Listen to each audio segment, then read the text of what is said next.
네, 이제 또 얘기해보고 싶은 내용이 지금 이 정부 초반에 공급이 충분하다 했는데 결국 아파트나 그 주택 이제 매매가가 막 상승하면서 공급이 부족하다는 게 이제 모두가 다 인지가 된 상황에서 네, 이제 공급 정책을 계속 이제 나름대로 내고 있는데 그 중에 하나가 이제 그 역세권 용적률 완화에 대한 얘기가 있더라고요. 네. 과연 그 내용이 뭔지 이제 실효성이 있을지 우리가 그래서 이제 어떤 걸 좀 잘 들여다보면 도움이 될지 요거 한번 여쭤보고 싶어서요. 네. 그래서 과연 그 용적률이란 게 뭔지 모르시는 분들도 계시더라고요. 도대체 그게 뭔데 이게 공급 정책이라는 거냐? 일단 그거 한번 설명 좀 해주세요. 일단 완전히 일반인들이라고 생각하시면은 이제 건물을 지을 때 가장 이제 중요한 요소가 많이 지을 수 있냐 없냐인데 내가 갖고 있는 땅이 100평이 있으면 이 100평의 땅에 이 용도가 어떤 용도냐에 따라 용적률을 정역을 해놨는데 쌓는 용량에 대한 비율이란 뜻이라 용적률이라고 하는데 그럼 내가 얼마를 쌓을 수 있냐는 3층이면 1층의 바닥 면적, 2층의 바닥 면적, 3층 바닥 면적을 더해야 쌓는 용량이잖아요. 그럼 이게 5층을 질 수 있냐, 8층을 질 수 있냐에 대한 비율을 규제하고 있는 건데 그럼 예를 들어서 용적률이 200%다. 그럼 100평이면 대지의 200%를 쌓게 해주겠다니까 건축 면적을 50%로 예를 들어서 50평으로 줬다. 50평짜리가 4개가 있으면 200평이 되잖아요. 그럼 내가 50평짜리로 4층을 짓는 건데 25평을 지면 8층을 질 수 있는 거예요. 근데 일반적으로 봤을 때 아파트는 위로 갈수록 가격이 비싸니까 건폐율을 최소화시켜서 용적률을 다 찾아 먹는 거예요. 근데 높이 제한이 없다 그러면 일반적으로 이제 용적률이 그때 200%가 아니라 만약에 400%로 완화해 준다 그러면 8세대가 아니라 16세대가 나오는 거지. 그 법을 적용할 때 완화를 해주는 조건인데 니네 이렇게 완화를 많이 받았으니까 그럼 이제 임대주택을 어느 정도는 지어야 되지 않겠니? 라고 이제 제시를 하겠죠. 그러니까 조건이 있으면 조건에 따른 어떤 제약이 있을 거예요. 그럼 16세대 중에 그럼 한 6가구는 임대주택으로 져라.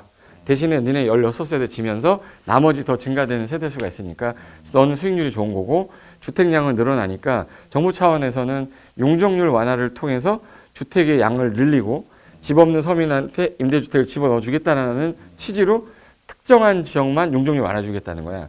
근데 그건 이제 문제가 되는 게 특정한 지역을 완화해 줬는데 옆에서 말이 나올 거 아니에요? 쟤네는 완화해 주고 우리는 왜 완화를 안 해주냐? 그럼 이제 어떻게 보면은 이제 특혜가 되는 거잖아요. 그 특혜가 아니려면 이 사람들한테 제약을 해야 되니까 대신에 기부 체납을 해라. 예를 들어서 늘어났으니까 늘어나게 되면 하수도를 쓰는 양도 늘어날 것이고 사람이 늘어나면 학생이 늘어나면 학교도 필요할 것이고 그로 인해서 어떤 이익을 약간 환수를 해야 돼요. 그래서 옛날에는 뭐 재건축을 막 하게 되면 수익이 많이 가니까 재건축 초과이익 환수에 관한 법을 만들어서 당신이 가진 초과이익의 절반 내놔. 그럼 이제 수익이 없어지니까 재건축은 안 하는 게 맞다. 그 법이 딱 실행되는 순간 재건축이 죽어버리는 거야. 그래서 공급을 하겠다라고 제시해놓고 초과이익 환수해버리면 누가 공급을 해요. 그런 제도가 갑자기 겹쳐버리면 제도를 완화해도 약간 문제가 생기니까. 근데 이번에 나온 거는 제약이 약간 없이 용적률을 완화해주겠다 하니까 그 완화해지는 지역에서는 공급량이 엄청 늘어나겠지. 근데 한계가 있는 게 다른 지역에 이제 공급을 못하고 여기에 공급을 하게 되면 여기가 밀집이 돼요. 밀집이 되면 여기만 또 활성화되면서 여기는 주택 가격이 또 올라가고 이 가격이 올라가면 여파가 그 주변으로 또 퍼지는 거야. 그럼 공급을 또 늘리는 바람에 가격이 또 올라가는 거야. 그러니까 이제 어느 쪽은 반대하고 어느 쪽은 또 이거는 해야 된다 막 그러는데 아예 컴팩트 시티라는 개념이 있는데 컴팩트 시티라는 게 뭐냐면 특정한 지역에 사람들한테 주거 기능, 상업 기능, 업무 기능을 다 넣어서 용적을 엄청 안 해주고 이쪽 뒤쪽은 이제 개발을 좀 하지 말자. 그래서 모든 걸 여기서 다 소화하는 거죠. 그래서 옛날에 이제 미국에서는 이제 슬럼화 됐던 게 도심지가 너무 가격이 비싸니까 사람들이 외곽으로 나갔어요. 외곽으로 나가니까 안에는 밤에 텅 비게 되고 텅 비게 되니까 도심 공동화 현상이 나타나면서 외곽의 토지로 다 나갔던 사람들이 다 나갔다가 이제 출퇴근만 시간만 되면 다 몰려오는 거야. 네, 교통체증이 나니까 그러지 말고 그럼 안으로 들어와서 여기서 주거, 상업 업무 다 하시고 주말에 외곽에 나가서 놀아라. 그러면서 컴팩트 시티라는 거를 이제 국가가 이제 한번 해보겠다 했는데 성공을 한 거예요. 그럼 이제 이번에 박영선 씨인가? 네. 이번에 이제 서울시가 되면 서울시 내에 임팩트 있는 공간을 만들겠다. 그걸 이제 갖고 온 것 같아요. 컴팩트 시티로 해서. 그러려면 뭐가 완화돼야 되냐면 용적률 완화가 돼요. 완화가 돼야죠. 그러니까 법적 근거가 용적률 완화 없이는 진행이 될 수가 없는 거거든. 그래서 지구단위계획 안에 용적률을 조정할 수 있는 것들을 넣어야지만 되거든요. 근데 그걸 이제 현실화하는 방법은 그럼 넣었을 때 그 용량을 다 맞춰서 기반시설 확보가 가능하냐. 그거가 전제돼 있을 때는 완화해도 되는데 현실적으로 대한민국은 이미 서울 자체가 기반시설을 더 이상 확보할 수가 없는 상황이거든. 근데 그거는 이제 탁상 공론이다. 실무자들은 저거 해봤자 분명히 말 나온다. 그래서 이제 반대하는데 그 이론적인 것만 갖고 있는 사람들은 해야 된다 해서 지지를 얻는 거지. 그럼 이제 시장이 딱 돼서 해보고 나니까 실패했다 뭐 이렇게 나올 거예요. 그냥 반복되는 거기 때문에 제가 볼 때는 전국적으로 용적률을 좀 완화해서 공급을 지방부터 이제 좀 약간 늘려가서 공급을 분산시키는 게 맞지. 현실성은 그렇게 크게 있어 보이지는 않는 것 같아요. 이건 유튜브에서 하는 내용이고 저의 개인적 생각인 거니까. 그래서 사람들이 이렇게 바라보고 있다. 전문가들도 그렇게 바라보고 있고 이론을 만드신 분들도 어디에서 이론을 갖고 와야 되냐 하다 보니까 이런저런 이론을 갖다가 놓은 게 컴팩트 시티. 그게 약간 좀 다른 얘기는 한데 요새 이제 아까 지난번에 고 교수님 그 지산 같은 경우도 옛날엔 지산이 그냥 사무실만 분양을 하고 이제 했는데 보통 지산에 종사하는 분들이 요새 뭐 스타트업 기업들이 많다 보니까 뭐 지금 말하는 그러니까 이게 잠잘 곳이 있어야 되잖아요. 그러니까 바로 이제 또 퇴근하면 또 이제 몰려가고 교통체증이 있으니까 요즘은 아예 기숙사까지 같이 해서 그러니까 이것도 하나 이제 그런 것처럼 이해를 하면 되지 비슷한 거죠. 점점 이제 사람들이 많이 가지 않게끔 어디론가 나가지 않게끔 하겠다 해서 그 안에서 그냥 먹고 자고 놀고 다 이제 할 수 있게끔. 그거의 주 핵심이 옛날에 용산이었었어요. 용산에서 이제 프로젝트가 뭐였냐면 국제 업무 지구라고 해가지고 맞아요. 용적률 엄청 올려가지고 그렇죠. 서울에 이제 용산 지역에 업무 기능을 넣겠다 해서 그때 당시 지구 단위 바뀐 게 걔 때문에 바뀐 거예요. 지구 단위 계획은 첫째가 무조건 건폐율 용적률을 완화해 주거든요.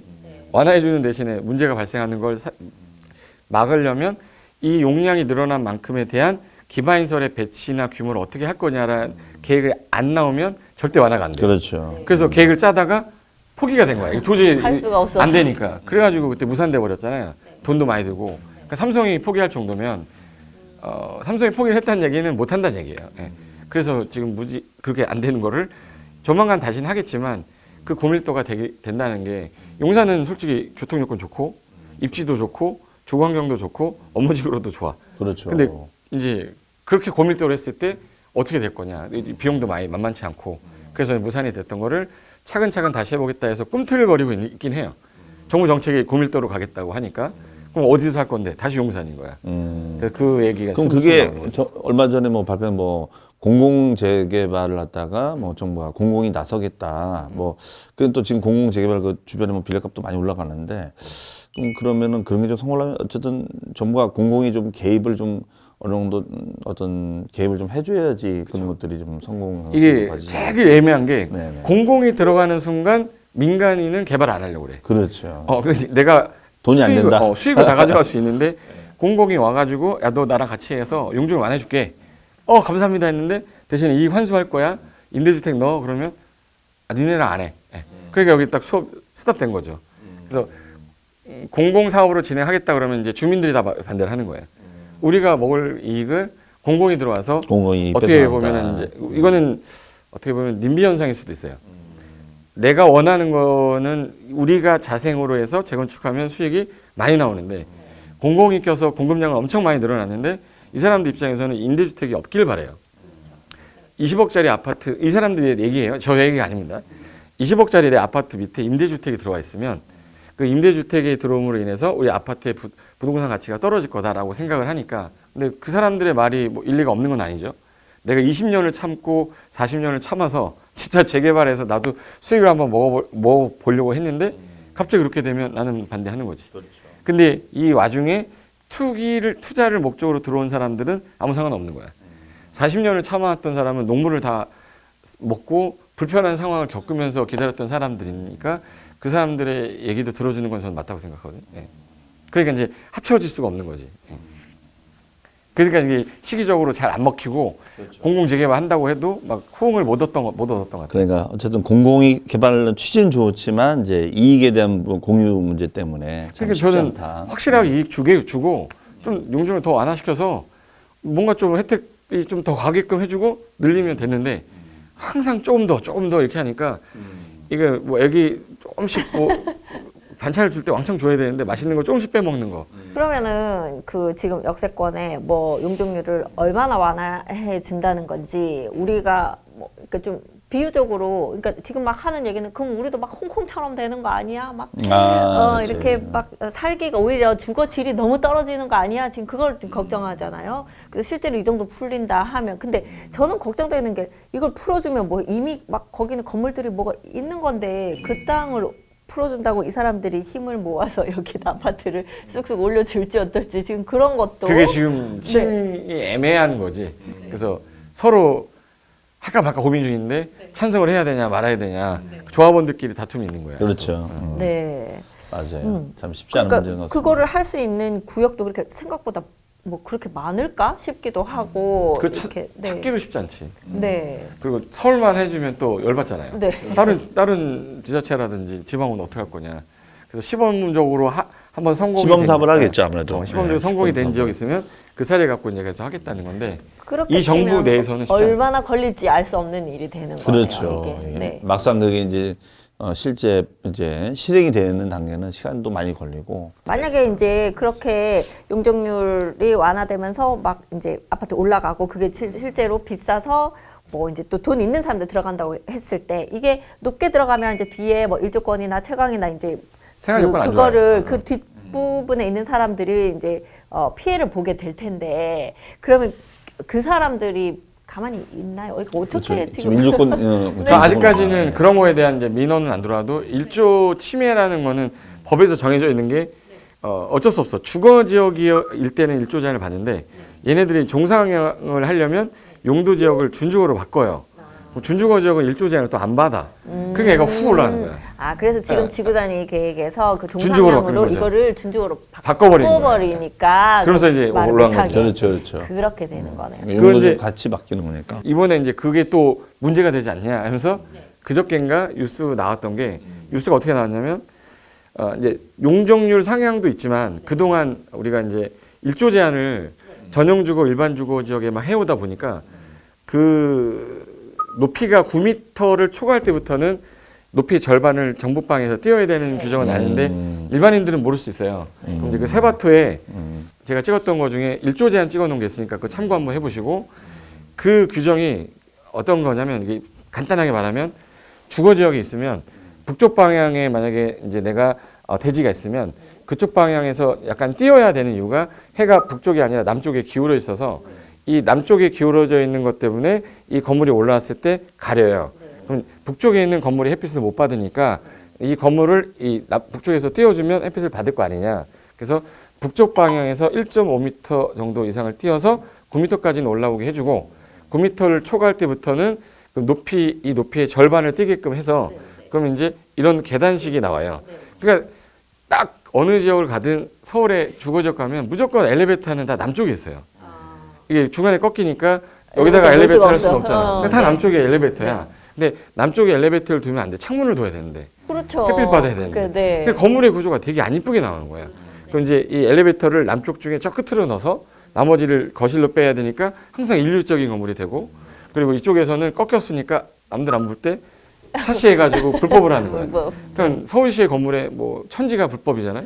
그럼 이거가 과연 현실성이 있냐 해서 설 전으로 해서 이거를 약간 완화하는 거를 만들겠다라는 발표는 했는데 구체적인 안이 안 났어요. 근데 그 안이 나오면 제 생각에는 이제 이 1조 제한을 좀 약간 2분의 1을 띄어라를 뭐 3분의 1을 띄어라라든가 뭐 5층까지는 괜찮다라거나 이런 식으로 나올 거예요. 그럼 이제 옛날에 꺾였던 게 이렇게 가는 거잖아요. 그럼 이 건물을 지어놨던 위반 건축물들은 양성화되는 거예요. 그럼 기존의 불법 건축물들이 많이 없어지지. 그럼 이제 엘리베이터가 남쪽으로 안 가고 북쪽으로 올 수도 있고 자유롭게 놓으면 건물의 어떤 위치도 좋아지고 설계도 잘 뺄 수 있어. 건축사들이 설계 뺄 때 자유롭게 빼는 게 중요한 거니까. 그러면 가장 중요한 거는 이제 세대수를 더 줄 수 있으니까 수익이 나오잖아요. 그럼 수익이 나온다는 얘기는 이 건물을 지을 수 있는 땅들이 수요자들이 많아진다는 거야. 그럼 이제 이 주택을 지을 수 있는 게 9억이거든요. 9억이 많은 지역은 강북 쪽이 많아. 강남은 많지 않아요. 그렇죠. 강북이 많죠. 강북에 제가 볼 때 뭐 특정한 지역을 랜드북 보시면 40년 넘는 주택 얼마나 있냐 이렇게 검색을 하면 뭐 합정동 같은 경우는 뭐 1200세대 뭐 이렇게 조사해보면 나와요. 그럼 어제 이게 소규모 건축 시장이 그럼 커질 수밖에 커지죠. 없겠네요. 그럼 이제 우리 빌드 프로가 이제 또 이제 부각이 되겠죠. 최근 랜드프로에서 이제 같이 하는 이제 그 빌드 프로가 소규모 건축 전문 이제 빌드 건축 프로가 뭔가 좀 한번 설명을 해볼까요? 디벨로퍼라는 게 되게 꿈을 꾸는 직업이지만 안 해본 사람 입장에서는 위험성도 크고 그래서 누구한테 조력을 받을 수 있었으면 좋겠는데 또 친한 건축사는요. 내가 도움을 받으러 가면 도움 안 줘요. 왜 안 주냐면 야씨 대충 이렇게 하면 돼. 이런 식으로 얘기해. 그러니까 친한 사람이 오히려 더 도와주질 않는 거야. 그렇지. 좋은 게 좋은 거다. 왜냐하면 그 사람이 도움을 줬는데 잘못되면 자기가 나랑 거리가 멀어질까 봐 다른 사람을 소개시켜주고 막 이래야 맞아요. 네. 그 사람이 해주지 않는 거야. 네. 그래서 그러면 또 그 사람한테 소개를 받았는데 내가 또 뭐라고 하려면 이 사람만의 문제가 또 있어. 그래서 차라리 모든 공사는 맡기는 게 좋아. 근데 그 맡길 곳이 없기 때문에 제대로 되는 곳인지 뭐 시공사 괜찮은 데인지 건축하는 설계자가 잘하는 건지 모르니까 그럼 차라리 처음 시공 설계부터 마지막에 공사 완공까지 좀 안전하게 관리해 줄 수 있는 그런 게 좀 있었으면 그렇죠. 좋겠다. 누가 PM을 해주면 좋겠죠. 그래서 나는 이제 여러 군데 해봤잖아. 뭐 테라 펀딩도 해보고 많이 해봤는데 그런 회사를 아예 만드는 게 좋지 않겠냐 해서 의기투합해서 만든 회사가 빌드 프로예요. 아마 지금 금융 파트에서 제일 문제가 되는 거는 건축하다 보면 금융 돈이 이제 안 돼가지고 문제 생기는 건축 거. 설계. 네, 그다음에 이제 시공도 중요하지만 그 시공하는 걸 관리하는 게 되게 중요하잖아요. 그렇지. 그리고 마지막에 이제 세무 회계인데 그런 과정을 일단의 과정을 그래도 처음부터 끝까지 받아줄 수 있는 데가 여러 군데 업체가 있겠지만 이제 저희들도 지금 진행을 하고 있기 때문에 벌써 지금 진행 중인 게 과천에 벼량동에서 지금 진행 중이고 있고.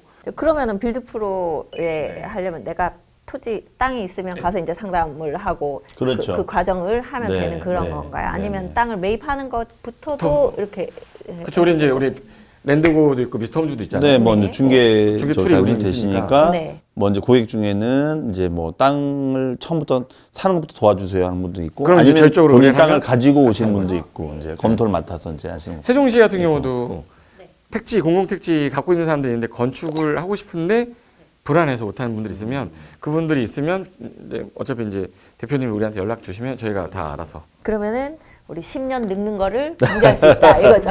그렇죠. 개고생 안 한다는 거죠. 여기 그렇죠. 파산 많이 해요. 중간에 자금 못 돌리는 것 때문에 제일 많이 관리가 안 돼서 마지막에 공사 늦어지는 거 그리고 업체 잘못 골라서 업체 선정이 제대로 안 됐을 때 그렇죠. 그거에 대한 책임을 안 짓고 도망가는 거 그런 것들이 많기 때문에 그렇죠. 현장 진짜 관리 뭐 이런 거 어떻게 모은 돈인데 그 돈을 날려 그건 힘들잖아요.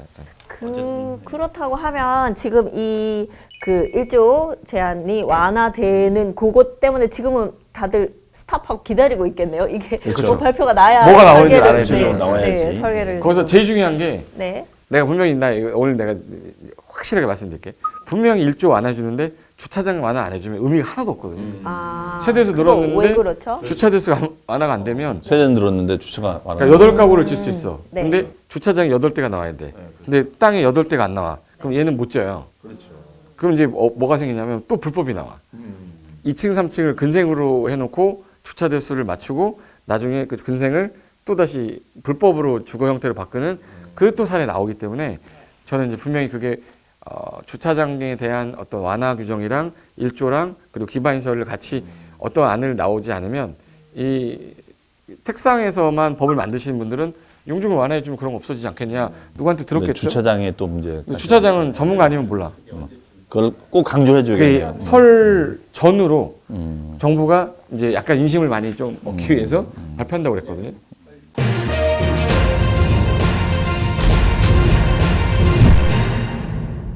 이제 우리가 공급을 늘리는 정책이다, 뭐 특단의 대책을 발표하겠다 이런 게 용적률을 역세권 완화해서 이제 많이 지을 수 있게 일단 판을 깔아주겠다 하는 것과 그 다음에 이 1조 일조 제한을 완화함으로써 그 개별로 우리가 짓는 것들도 주택 숫자가 많이 들어갈 수 있도록 해주겠다. 지금 그게 큰 어떤 핵심이 되겠네요. 네, 그렇죠. 주택량 증가가 목적인데 그리고 기존에 있던 무허가 약간 법률적으로 저촉이 됐던 건물들을 양성화시켜서 불법 건축물들을 많이 좀 없애주겠다.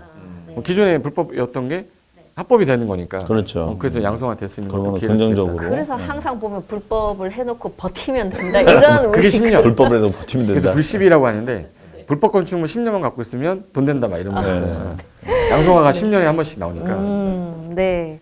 아주 좋은 팁이네요. 10년 네, 그러니까. 어쨌든 항상 10년은 버티자. 버티자.